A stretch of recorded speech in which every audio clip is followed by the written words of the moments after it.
Adibidez, biologian orain herentziaren gaia hastera goazenez, aproposa iruditzen zaigu modu teoriko batean hasi aurretik, karta joko baten bitartez, beraiek ulertzea ezaugarri batzuk nola heredatu daitezkeen belaunaldi batzutatik besteetara. Horrela lortzen dugulako gaia hastera goazenean eurek oinarri minimo bat izatea eta gainera modu entretenigarriago batean. Azkenengo helburu moduan ikasleengan garatu nahi duguzan bai gaitasunak, trebesiak, bizitzara begira edo gizartearatze momentu horreri begira, ez? Pentsatzen dugu errespetua, solidarioak izatea eta batez be kultura arteko ikusmira lantzea ezinbestekoak direla. Kontzeptuak ez dira soilik garrantzitsuak gako direlako, baizik eta ikaslei emoten dautzelako aukera beste kontzeptu batzuk hobeto ulertzen edo barneratzen.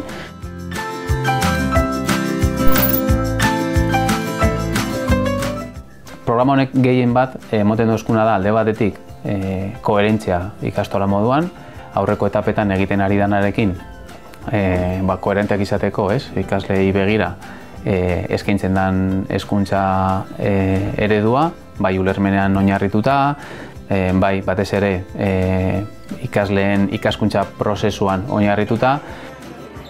Ezaugarri batzuk bultzatzen doguz, gure ikasleen arteko ezaugarri batzuk indartu nahi doguz, eta ezaugarri honek dira PAI proiektuak edo PAI programak bultzatu nahi dauzanak.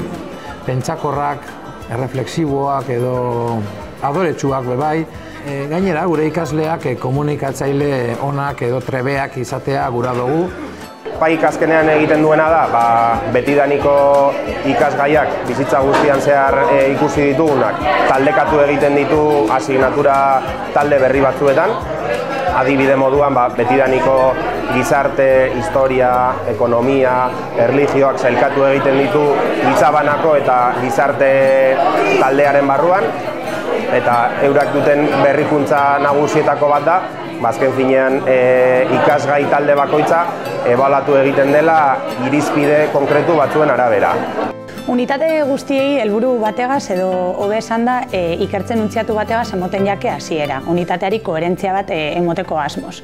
Ikertzen untziatu bat 3 elementuz osatuta dago, bata da gako kontzeptuak, beste bat lotutako kontzeptuak eta azkenik kontestu orokor bat edo esan da testu inguru orokor bat daukagu. PAIk erabiltzen dagoen ebaluazio sistema elementu ezberdinetaz osatuta dago, alde batetik ebaluazio formatiboa dago eta ebaluazio formatiboa prozesua arduratzen da.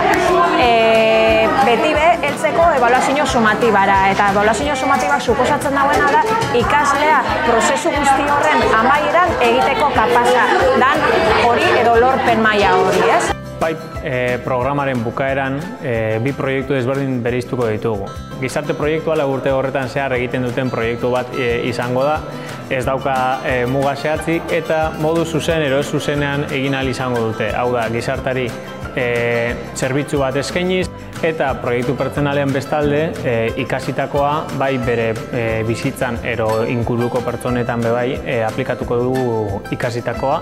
Bai, ebaluatzeko beste modu ezberdin bada eta ikasleak euren osotasunean modu ezberdin baten ikusteko eta hezteko beste modua da.